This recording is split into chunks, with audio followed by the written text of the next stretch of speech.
"I'm starving for a man," the giant bride said to the shy cowboy. She took off her clothes. He froze. "I'm starving for a man," Temperance Ashford said, her voice trembling but defiant as she stood in the lamplight of the one-room Wyoming cabin, towering at 6'5" over Ezra Caldwell, the shy cowboy who'd married her 3 hours ago but hadn't spoken more than 5 stuttered words since. But when the giant mail-order bride reached up and began unbuttoning her wedding dress, her storm-grey eyes locked on his with a hunger that had nothing to do with food and everything to do with years of being rejected, ignored, and told she was too much woman for any man to want. Ezra Caldwell, the quiet ranch hand who could gentle wild horses but couldn't stop his hands from shaking, pressed his back against the cabin wall and froze. She took off her clothes, let the fabric fall to reveal shoulders broad as a farmhand's, arms thick with muscle, and skin that had never known a loving touch.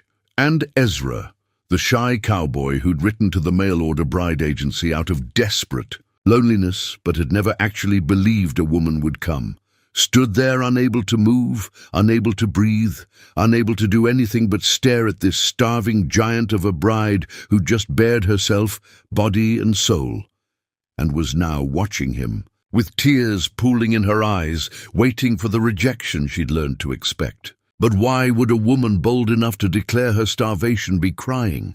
What kind of hunger could make a 6'5" bride strip down in front of a stranger and call it desperation instead of seduction?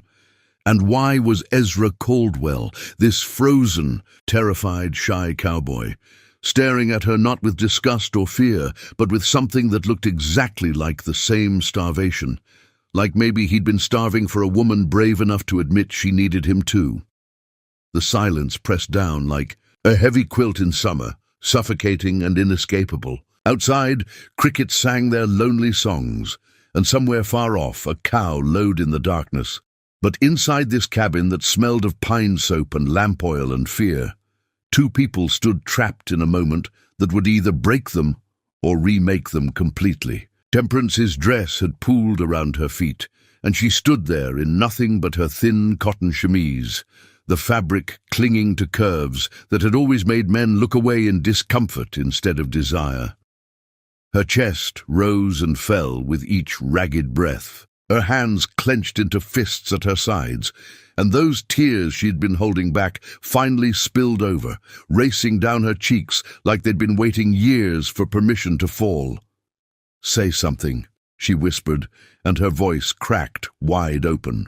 "Anything. Tell me I'm hideous. Tell me you want your money back from the agency. Tell me this was all a terrible mistake and you'll put me on the first stage back east." Her shoulders started to shake.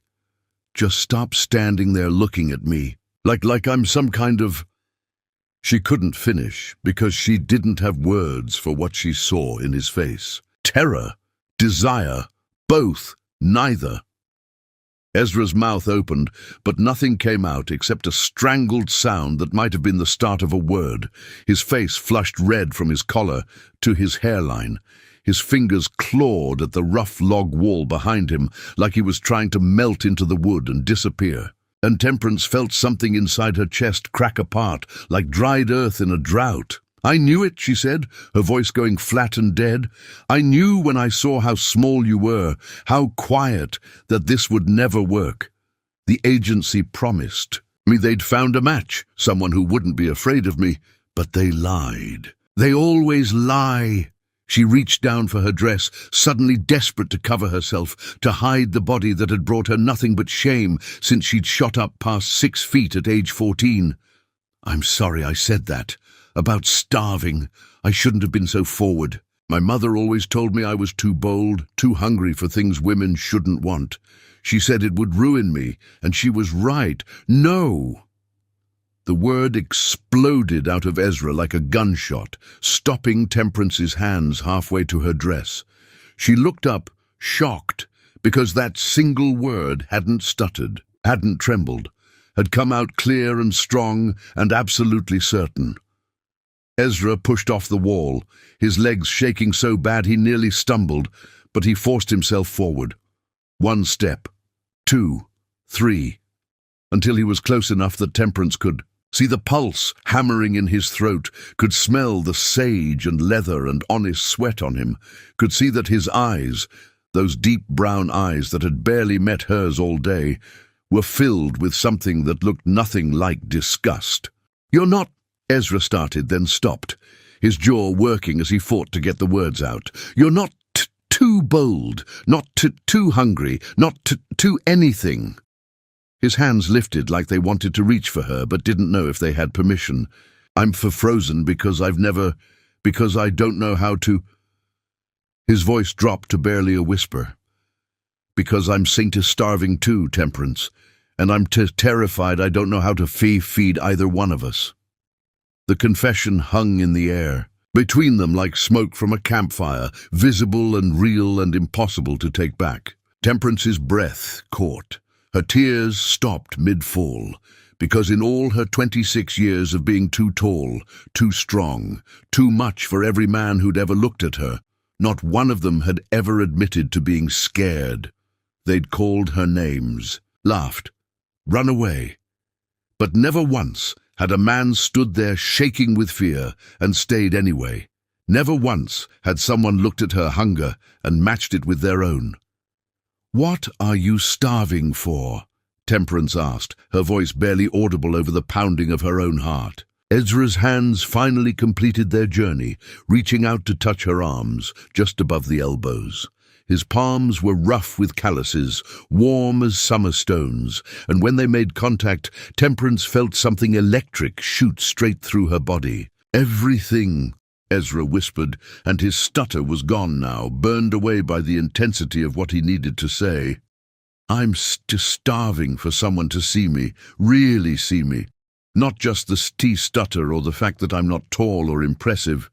Starving for someone who won't laugh when I can't get my words out. Someone who won't make me feel like I'm not enough of a man just because I'm quiet and scared and don't know what I'm doing."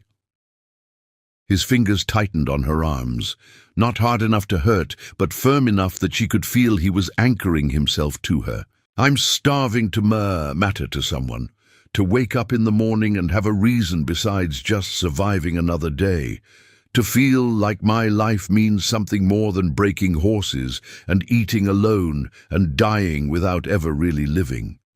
His voice cracked. "And when you stepped off that stage this morning, so tall the sun was behind you, and you looked like some kind of warrior goddess from the old stories, I couldn't breathe, couldn't think. Because for the first time in my whole life I wanted something so bad it scared me worse than anything ever has." Temperance's hands came up slowly, giving him time to pull away if he wanted. When he didn't, she cupped his face between her palms, feeling the rough stubble there, the heat of his embarrassment, the trembling that ran through him like he was standing in a winter wind. "You're scared of me?" she asked. Ezra shook his head, the movement small but definite. "I'm scared of this, of wanting you so much I can't hide it, of not knowing how to be what you need, of failing you the way I've failed at everything else that mattered." He looked up at her, really looked, meeting her eyes for the first time since they'd said their vows, and Temperance saw her own fear reflected back at her. "What if I'm not enough?" Ezra whispered. "What if I disappoint you? What if you realize you made a mistake coming here for someone like me?" Temperance felt something shift in her chest, like a door she'd kept locked. Her whole life was suddenly swinging open. Here was this man, this shy, stuttering, trembling cowboy, asking the exact same question she'd been asking herself since she was 14 years old and shot past every boy in her schoolhouse. What if I'm not enough? She'd heard it whispered behind hands at church socials, seen it in the eyes of men who'd courted her for a week before finding excuses to disappear. Felt it in the way her own father had sighed with relief when the mail-order bride agency finally accepted her application, like he was grateful to have the burden of her lifted from his household. But hearing those words come from Ezra's mouth, raw and honest and terrified, it changed something fundamental in how she saw him, and how she saw herself. "Enough for what?" Temperance asked, her thumbs stroking his cheekbones with a gentleness that surprised them both. Enough to be some perfect man who knows exactly what to do and say? Enough to pretend you're not scared when you are? Enough to fit into some box of what a husband should be? She bent down slightly, bringing them eye to eye, and Ezra's breath hitched at the closeness. Because if that's what you think I need, then you're right, you'll never be enough. Nobody could be. That man doesn't exist, Ezra. He's a fairy tale women tell themselves, and men kill themselves trying to become. Her voice softened until it was barely a whisper. But if you're asking if you're enough to stand here shaking with fear and stay anyway, enough to admit you're starving instead of pretending you're full, enough to look at me, really look at me, and see a woman instead of a giant or a mistake or something to be ashamed of, her eyes filled with fresh tears, then yes, you're more than enough. You're everything. Ezra made a sound somewhere between a laugh and a sob. His forehead dropped forward until it rested against her collarbone, and Temperance felt the shudder that ran through his entire body. I don't know what I'm doing, he said into the hollow of her throat, his breath warm against her skin. I don't know how to... He couldn't finish. Couldn't force out the confession that he was 28 years old and had never been with a woman, never even kissed one. Never done anything but dream about moments like this, while hating himself for wanting what he was sure he could never have. But Temperance understood anyway. Her arms came around him, wrapping him up in an embrace that was both fierce and tender. And for the first time in her life, she didn't try to make herself smaller, didn't hunch her shoulders or bend her knees to accommodate someone else's comfort. She held him at her full height, and Ezra, instead of pulling away, pressed closer. Neither do I, Temperance admitted, and felt Ezra stiffen in surprise against her. She laughed, though it came out watery with tears. What, you think because I'm bold I must be experienced? That because I'm big and strong I must know all about men and what they want? She pulled back enough to look at him, and her smile was sad and knowing. I've never been with a man either, Ezra. Never been kissed. Never been held like this. Every man I've ever met took one look at me and decided I was too much trouble. Too much woman, too much everything. They were scared I'd break them or embarrass them or make them look small. Her voice dropped. So I learned to be hungry quietly, learned to want things without ever asking for them. Until tonight, when I couldn't do it anymore. When I looked at you sitting in that chair, unable to even meet my eyes, and I thought if he's going to reject me anyway, at least let me know now. Let me rip the bandage off fast, instead of dying slowly over months of silence and loneliness. Ezra's hands slid from her arms to her waist, tentative and questioning, and when she didn't pull away, his grip tightened. I wasn't rejecting you, he said, and his voice was stronger now, the stutter fading as he found his courage. I was trying not to stare, trying not to let you see how much I wanted. He stopped, swallowed hard. The preacher's wife, Mrs. Morrison, she pulled me aside before the wedding, told me I'd better be gentle with you on the wedding night because even a woman as big as you could be frightened by a man's needs. His laugh was bitter, and all I could think was, she has no idea. No idea that I'm the one who's terrified, that I've been sitting in that chair for 3 hours, trying to work up the courage to even speak to you, let alone touch you. The clock on the mantel ticked loudly in the silence that followed. Outside, the wind picked up, rattling the shutters and making the lamp flame dance. Temperance studied Ezra's face, the honest brown eyes, the jaw clenched with determination, the flush that still colored his cheeks, and made a decision that terrified her almost as much as undressing had. Then let's learn together, she said. Let's stop pretending we know what we're doing and just figure it out. One step at a time, one touch at a time. Her hands moved from his face to his shoulders, feeling the lean muscle there, the tension that spoke of hard work and harder living. I'm going to kiss you now, Ezra Caldwell. And it's probably going to be clumsy and awkward because neither of us knows what we're doing. But I need you to promise me something first. Anything, Ezra breathed, and meant it with every fiber of his being. Temperance's smile was tremulous but genuine. Promise me you won't pretend. Won't try to be something you're not, or do something you don't want, just because you think that's what I expect. Promise me that if I do something wrong or go too fast or hurt you, you'll tell me. Because I'm strong, Ezra. Strong enough that I could hurt you without meaning to. And I'd rather die than become another person who made you feel small or scared or not enough. Her voice cracked. Promise me we can be honest with each other, even when honesty is terrifying. Especially when it's terrifying. Ezra's response was to pull her down, gently giving her every chance to resist, until her face was level with his. I promise, he whispered against her lips. I promise to tell you the truth even when I'm scared. I promise not to pretend I'm something I'm not. And I promise, his voice dropped even lower, I promise to see you, Temperance, not the giant or the mail-order bride or whatever the town gossips want to call you, just you. The woman who was brave enough to say she was starving when everyone else pretends they're full. The kiss, when it came, was everything Temperance had dreamed of and nothing like she'd imagined. It was soft and hesitant, lips barely brushing lips, both of them trembling with the enormity of this first touch. Ezra's hands came up to cup her face, mirroring how she'd held him moments before, and Temperance felt tears slip down her cheeks, because this gentle, careful, terrified affection was worth more than 1,000 passionate encounters with men who knew what they were doing but didn't care who they were doing it with. This was real. This was two starving people finally being fed. When they broke apart, both breathing hard, Ezra rested his forehead against hers and laughed, a real laugh, full of wonder and relief and something that sounded almost like joy. That was... He started, but Temperance cut him off with another kiss, this one less hesitant, more sure. And then another, and another, until they were learning the taste of each other, the rhythm of give and take, the way Ezra's stutter disappeared when his mouth was otherwise occupied, and the way Temperance's boldness softened into something tender when met with genuine desire instead of fear. They kissed like people who'd been drowning and had just broken the surface. Greedy for air, for life, for the simple miracle of being wanted exactly as they were. Finally, Temperance pulled back, her lips swollen and her eyes bright. "The bed," she said, and Ezra's whole body tensed. But before fear could take hold again, she added, "I just want to lie with you, hold you. Learn what it feels like to not be alone."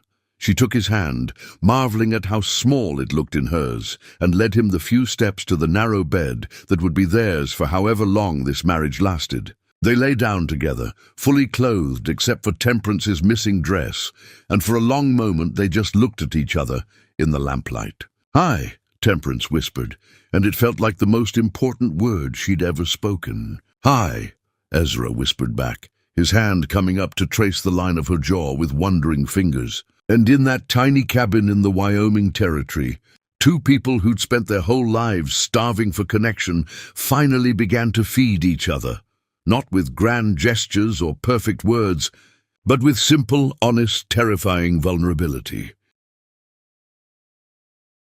Morning came too fast and too slow at the same time. Temperance woke first, her body cramped from spending the night curled around Ezra in a bed barely big enough for one person, let alone someone her size. But she didn't move. Didn't want to break whatever spell had been cast in the darkness, when they'd talked until their voices went hoarse, sharing stories they'd never told another soul. Ezra had told her about his father, a mean drunk who'd beaten the confidence out of him with fists and worse words. About his mother who'd died when he was 8, taking all the softness from his world with her. About the uncle who'd left him this homestead with the whispered deathbed plea, "Don't die alone like I did, boy. Find someone, anyone. Just don't let loneliness eat you alive."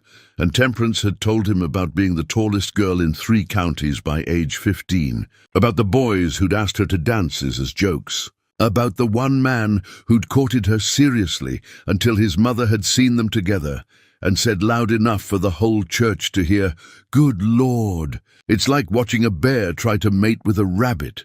She'd told him about the mail-order bride agency rejecting her application twice before finally accepting, about the shame of having to leave home because even her own father couldn't look at her without disappointment, about the 5 other men who'd requested her as a bride and then withdrawn their offers after receiving her photograph, until finally Ezra's letter had come, simple and honest, and asking for nothing except someone who won't leave.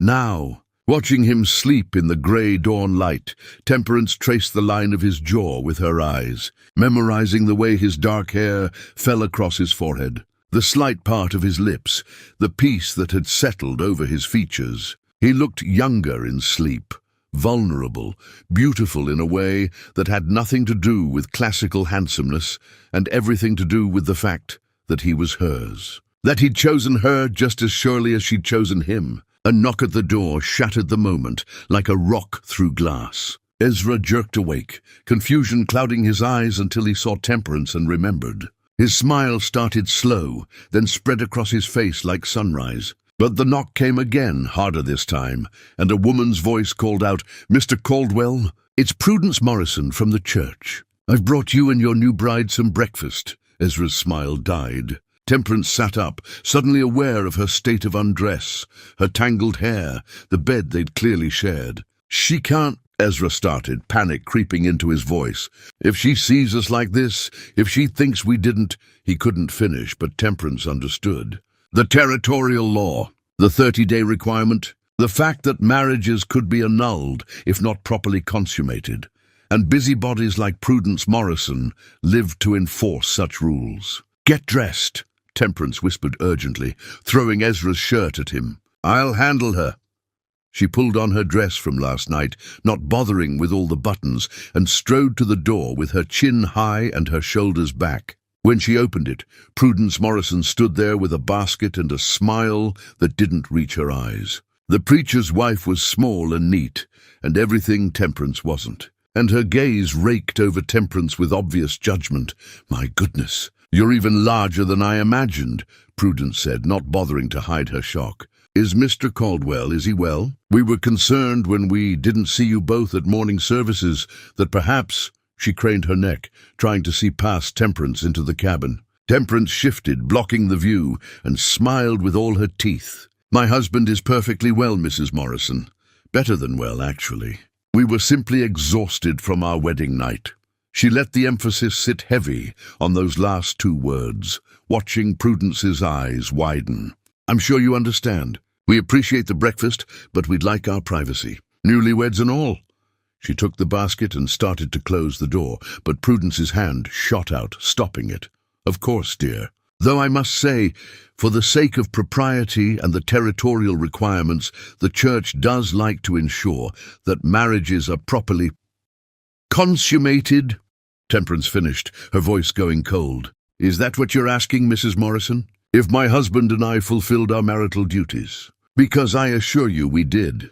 Quite thoroughly. Several times, in fact." The lie came out smooth as butter, and behind her she heard Ezra make a strangled sound. Prudence's face flushed red. "Well, that's not— I merely meant— Thank you for the basket," Temperance said firmly, and this time when she closed the door, she didn't stop until it latched. She turned to find Ezra staring at her with a mixture of horror and admiration. "Did you just lie to the preacher's wife?" "Yes." Temperance set the basket down, her hands shaking now that the confrontation was over. "I'm sorry. I know lying is wrong, but I couldn't. I won't let them annul this. Won't let them take you away from me because we needed time to—" Her voice broke. "Because we needed to learn each other first." Ezra crossed the room in 3 long strides and pulled Temperance into his arms, not caring that she was a head taller, not caring that his hands barely met around her waist. Not caring about anything except the fact that she'd just lied to protect what they were building. "Don't apologize," he said, his voice fierce in a way she'd never heard before. "Don't you dare apologize for fighting for us." He pulled back enough to look up at her, and there was steel in his eyes now, something harder than the shy cowboy who'd frozen last night. "I'm tired of being scared, Temperance. Tired of letting people like Prudence Morrison decide what's right for my life. We have 30 days to make this marriage real according to the law." "Fine. Then we have 30 days to do this our way, on our terms, without the whole damn town watching and judging." Temperance felt something fierce and hot bloom in her chest. "Our way," she repeated, testing the words. "What does that look like?" Ezra's smile was crooked and uncertain, but genuine. "I don't know. But I know it starts with this. He took her hand and led her back to the bed, and when Temperance tensed, he shook his head. Not that, not yet. Just lie with me again, talk to me. Let me learn what makes you laugh, what makes you angry, what you dream about when you let yourself dream. He pulled her down beside him, and this time there was no hesitation, no fear, just two people choosing each other in the clear light of day. Tell me about the first time you realized you were different, Ezra said softly. Tell me what that felt like, and Temperance did. She told him about being 10 years old and already taller than her teacher, about the way other girls had whispered and pointed, about her mother crying and praying for God to fix her. She told him about the loneliness of always standing out, never fitting in, of learning to make herself small in every way except the one that mattered. Ezra listened with his whole body, his fingers tracing patterns on her arm, his eyes never leaving her face. When she finished, he was quiet for a long moment. Then he said, I was 7 the first time my father hit me. I'd stuttered trying to read from the Bible at dinner, and he backhanded me so hard I saw stars. Told me real men don't stumble over words, don't show weakness, don't cry. His voice went rough. I spent the next 20 years trying to be what he wanted, trying to be big and loud and confident. And every single day I failed. Temperance's arms tightened around him. You're not failing now. Neither are you, Ezra said, and kissed her forehead, her cheeks, the tip of her nose. Each kiss was a promise, a declaration, a choice to see her as she was, and want her anyway. They lay there as the sun climbed higher, warming the cabin, burning away the shadows. And slowly, carefully, with the patience of people who knew they had time, they began to explore. Ezra's fingers found the scars on Temperance's hands from years of farm work. Temperance's palms learned the shape of Ezra's shoulders, his spine, the place where his neck met his jaw that made him shiver. There was no rush, no demand. Just discovery. I'm still starving, Temperance whispered against his mouth, between kisses that were growing less hesitant and more hungry. Ezra laughed, the sound low and rich. So am I. But I'm learning that starving doesn't mean we have to devour everything at once. Sometimes the best meals are the ones you savor. His hands slid up her sides, tentative but sure, and Temperance arched into the touch like a flower turning towards sun. Is this okay? Ezra asked, and Temperance loved him for asking, for checking, for making sure that every step they took was one they both chose. Yes, she breathed. Yes, Ezra, everything with you is okay. The morning stretched into afternoon. At some point, they remembered the breakfast basket and ate cold biscuits and jam, sitting cross-legged on the bed, laughing when crumbs fell on the sheets. Ezra told her about the horses he wanted to breed, the garden he wanted to plant, the life he'd dreamed of but never believed he deserved. Temperance told him about the children she'd given up hoping for, the home she'd stopped letting herself imagine, the future that had always seemed like something that happened to other people. It can happen to us, Ezra said, and there was such certainty in his voice that Temperance almost believed him. It will happen to us. Maybe not today, maybe not the way we planned, but Temperance, he cupped her face in both hands. I'm not going anywhere.